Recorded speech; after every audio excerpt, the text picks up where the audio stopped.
ఉన్న బడ్జెట్లో వ్యవసాయ రంగానికి సంబంధించి కేంద్ర ప్రభుత్వం కానీ రాష్ట్ర ప్రభుత్వం కానీ రైతాంగానికి ఏదైతే హామీలు ఇచ్చారో అవి పక్కన పెట్టారు.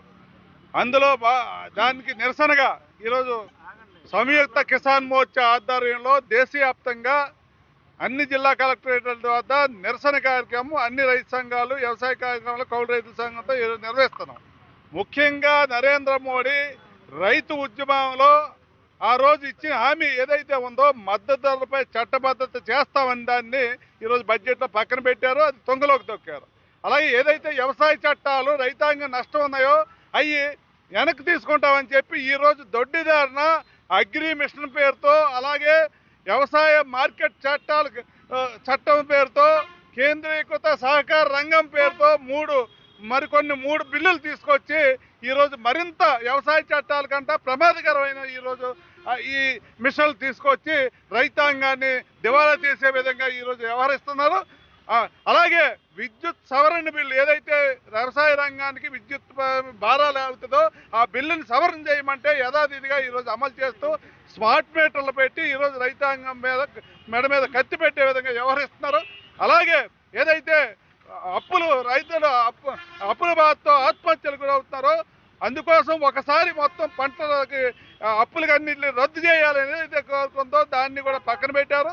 ఈ విధంగా కేంద్ర రాష్ట్ర ప్రభుత్వాలు ఈరోజు వ్యవసాయ రంగంలో కేటాయించిన బడ్జెట్ కూడా తగ్గించి ఈరోజు రైతులకి అన్యాయం చేస్తున్నారు.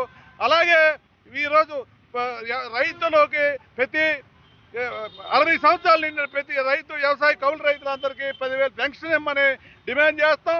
అలాగే కౌలు రైతులకు అందరికీ ప్రభుత్వ పథకాలన్నీ వర్తింపజేయాలా. వ్యవసాయ కూలీలకి ఈరోజు 200 పని దినాలు, అలాగే 600 రూపాయలు కూలి పెంచాలని డిమాండ్ చేస్తారు. అలాగే భూములు సాగు చేస్తున్న వారికి భూ పట్టాలు ఇవ్వకుండా ఈరోజు సత్సారం చేస్తున్నారు, అవి ఇవ్వాలా. అలాగే ఈ రాష్ట్ర ప్రభుత్వం ఈరోజు రైతుకి పెట్టుబడి సహాయం ఇస్తామని 20,000 ఇంతవరకు వేయలేదు. అలాగే ఈ జిల్లాలో ఉన్న పెండింగ్ ప్రాజెక్టులకి సరైన నిధులు కేటాయించలేదు.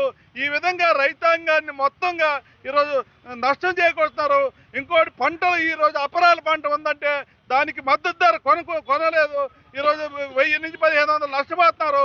దానికి ధరల శిఖీకరణ నుంచి ఆ 1,500 ఇవ్వాలని ఈరోజు పంటల బీమా కూడా అనేక అవకతవకలతో బీమా చేసుకున్న వాళ్ళని కూడా మభ్యపెట్టి దాన్ని తిరిగి వెనక్కి పంపుతూ రైతులకు బీమా పరిహారం కూడా రాని విధంగా ఈ కంపెనీలు వ్యవహరిస్తున్నాయి.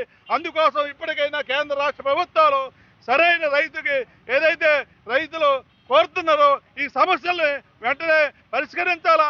అలాగే రాష్ట్ర ప్రభుత్వం పాల రైతులకి లీటర్కి 5 రూపాయలు ప్రోత్సాహంగా ఇవ్వాలని డిమాండ్ చేస్తాం. ఈ విషయాలు అంటే ఈ రాష్ట్ర కేంద్ర ప్రభుత్వాలు రైతాంగం విషయంలో సరిచేయాలని, లేకపోతే భవిష్యత్తులో పెద్ద ఎత్తున రైతాంగంతో అన్ని రైతు సంఘాలు, అలాగే వ్యవసాయ కార్మిక సంఘాలు, అలాగే కౌలు రైతులతో పెద్ద ఎత్తున ఉద్యమం చేపడతామని హెచ్చరిస్తాం.